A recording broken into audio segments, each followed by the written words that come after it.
Hey, it's Lorianne Cunningham. And during this time where we're supposed to be distancing ourselves from each other during the COVID-19 epidemic, there's been a lot of people using Zoom for holding work meetings and fitness classes and music lessons. And they've been experiencing a lot of audio issues. And where I'm a fitness instructor and also a voice teacher, I've been using this platform, and after a lot of research and reading around and testing with my family and testing with my students, I think I know I've figured out the right way to create this audio, the settings of the audio. Here's a little bit of background as far as Zoom specifically is concerned, and also other video conferencing software. They are made for talking, for people conferencing back and forth, and they purposely compress audio, so the audio quality isn't the greatest, but they compress it really, really far so that it can travel and everything. And they also, especially Zoom, has a setting where it eliminates background noise. And so if there's a lot of stuff going on, it optimizes the speaker so that you can hear them better.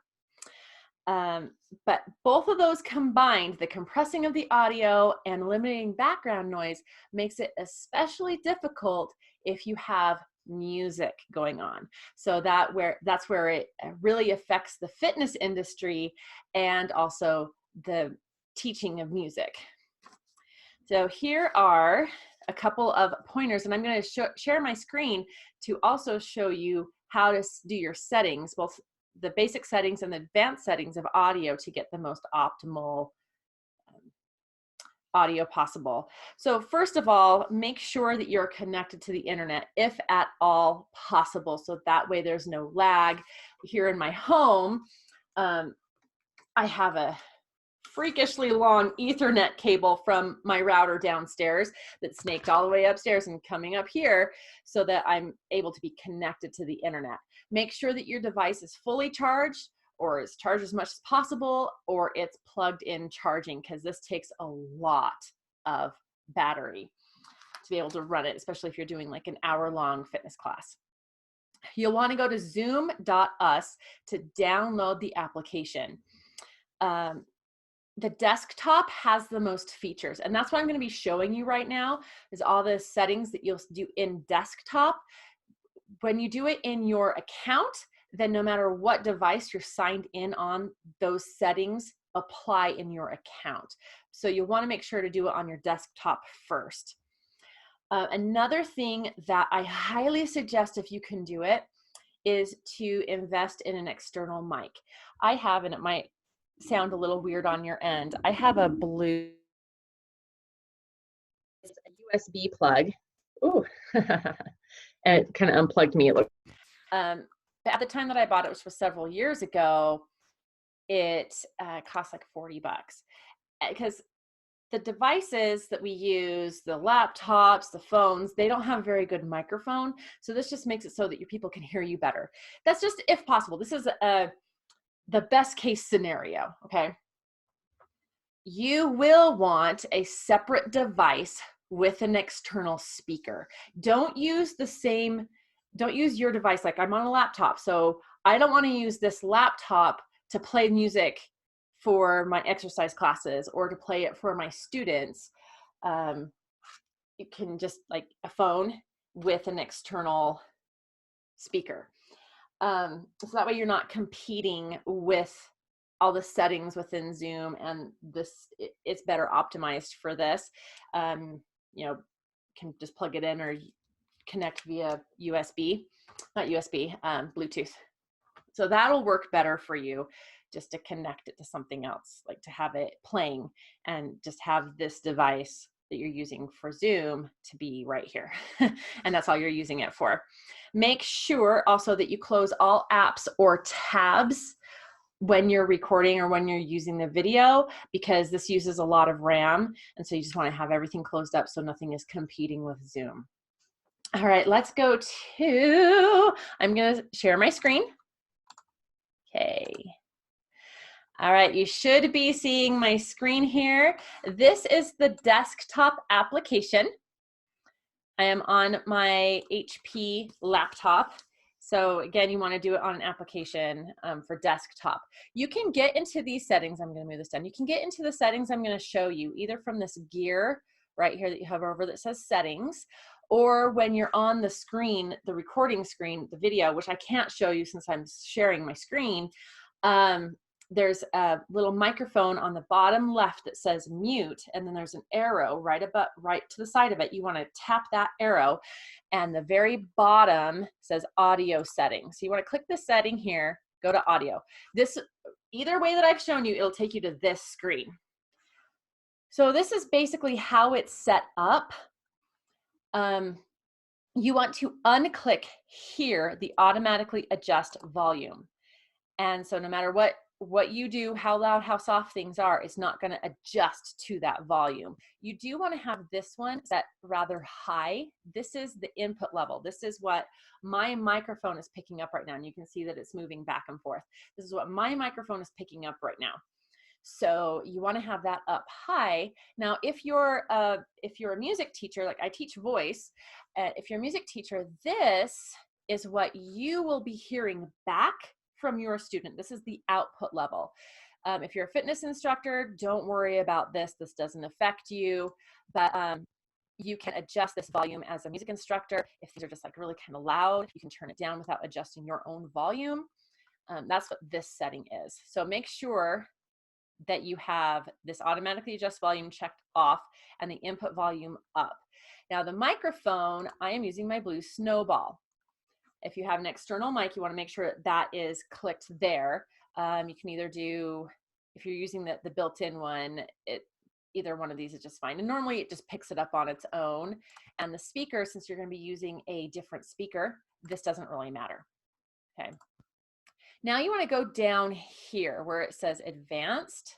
This is where the magic really happens. And this is where most people are missing this opportunity to really optimize their audio. Now I have my defaults on right now to show you what you will be seeing. What you want to click is the show in meeting options to enable original sound from microphone. This will make it so that Zoom does not compress the audio. When you get onto your video screen, you'll see somewhere on desktop application, it's to the left, you'll see a thing that says enable original sound, and you'll tap it or you'll click it, and that'll turn it on. So enable original sound on, or turn original sound off, or something like that. I don't remember exactly what it says, but you'll want to make sure that is on. That will not compress your sound coming from your microphone. And then you've got these different things here. Suppress persistent background noise. You want to disable that, baby. You want to disable that, because that's another thing that really makes the music sound all garbled and a mess. And then the suppress intermittent background noise. Disable those. Leave the echo cancellation to auto. All the rest of these, disable, and show in meeting option to enable original sound from microphone. Those are the beautiful things to do. I'm going to stop my share here. That is what you need to do to make it that you have beautiful sound for your classes, for your music lessons. Now I have some other pointers here if you are a music teacher and you're using Zoom. Also, if you're using, you can use Spike, not Spike. Why am I saying Spike? I don't know. Skype, that's it. If you're using Skype or any like Google Hangouts, I have some extra pointers that I learned the hard way that I want to give to you. If this is not you, you can stop the video. Thank you for watching. If this is you, I'll just take another like 30 seconds of your time. Okay, so what I discovered is that you cannot play the piano and have them do warm-ups with you, because it is not optimized to be able to have sound going on both ends at the same time. So you have to allow for a little bit more time in your lessons. I normally do 30-minute lessons. I've now scheduled them for 35 minutes apart, and that has seemed to work brilliantly, beautifully, whatever. So what I have done with my students is I've sent them videos of warm-ups to do on their own, so they're warmed up, ready to go before they ever log into our lessons, before they ever join our lessons. And then I have one technique that I know I want to work with them on. And so I play the exercise, da da da da da da da da, whatever it is that I play. They listen, and then they do it on their own a cappella without me playing it. Then I go up the scale or down the scale, then I play it again, and then they do it again. And we work technique that way.